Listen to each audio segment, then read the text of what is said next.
പൂരം കലക്കൽ വിവാദത്തിൽ പോലീസിനെതിരെ Thiruvambady Devaswom കാരണക്കാർ police ഉദ്യോഗസ്ഥരെന്ന് Devaswom board ഹൈക്കോടതിയിൽ സത്യവാങ്മൂലം നൽകി. ഷബ്ന സിയാദുണ്ട്. ഷബ്ന, വിവരങ്ങൾ നൽകാം.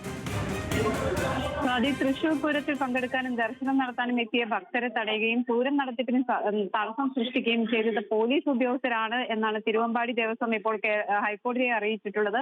പൂരത്തിനിടെ തിരുവമ്പാടി ദേവസ്വത്തിന്റെ ചില നടപടികൾ ലോക്സഭാ തെരഞ്ഞെടുപ്പിൽ ചില രാഷ്ട്രീയ പാർട്ടികളെ സഹായിക്കാനാണെന്ന് സംശയം ജനിപ്പിക്കുന്നതായി കൊച്ചിൻ ദേവസ്വം ബോർഡ് കഴിഞ്ഞ ആഴ്ച ഹൈക്കോടതിയെ അറിയിച്ചിരുന്നു.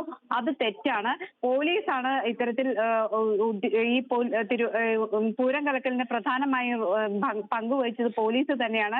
എഴുന്നള്ളിപ്പ് ഘോഷയാത്ര പോലീസ് തടസ്സപ്പെടുത്തിയെന്ന് തിരുവമ്പാടി ദേവസ്വം സെക്രട്ടറി ഗിരീഷ് കുമാർ നൽകിയ സത്യവാങ്മൂലത്തിൽ പറയുന്നുണ്ട്.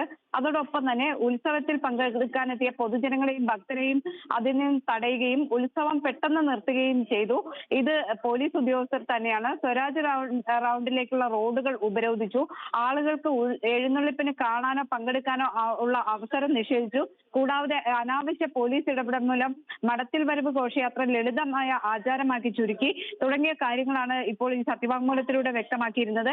എന്നാൽ കൊച്ചിൻ ദേവസ്വം ബോർഡ് കഴിഞ്ഞ ആഴ്ച നൽകിയ സത്യവാങ്മൂലത്തിൽ പറഞ്ഞിരുന്നത് തൃശൂർ പൂരം അലങ്കോലമാക്കാൻ തിരുവമ്പാടി ദേവസ്വം ഭാരവാഹികളാണ് ശ്രമിച്ചത് എന്നായിരുന്നു. അത് BJPയുമായി ഗൂഢാലോചന നടത്തിയാണ് ഇത്തരത്തിലൊരു സംഭവം നടന്നത്. ഏപ്രിൽ 19 നടന്ന പൂരത്തിലെ പോലീസ് നിയന്ത്രണങ്ങളുടെ പേരിൽ തിരുവമ്പാടി വിഭാഗം ബഹിഷ്കരണ നീക്കം നടത്തിയതും ഗതാഗത നിയന്ത്രണം ഉള്ളിടത്തേക്ക് സുരേഷ് ഗോപി ആംബുലൻസിലെത്തിയതും രാഷ്ട്രീയ ലക്ഷ്യത്തോടെയാണെന്ന് Devaswom board secretary P. Bindu സമർപ്പിച്ച സത്യവാങ്മൂലത്തിൽ പറഞ്ഞിരുന്നു. അതിന് ഘടകവിരുദ്ധമായിട്ടാണ് ഇപ്പോൾ ഈ തിരുവമ്പാടി ദേവസ്വം ഹൈക്കോടതി സത്യവാങ്മൂലം നൽകിയത്. പോലീസാണ് ഇതിന് കാരണം എന്നാണ് തിരുവമ്പാടി ദേവസ്വത്തിന്റെ സത്യവാങ്മൂലത്തിൽ പറയുന്നത്. ശരി ഷബ്ന.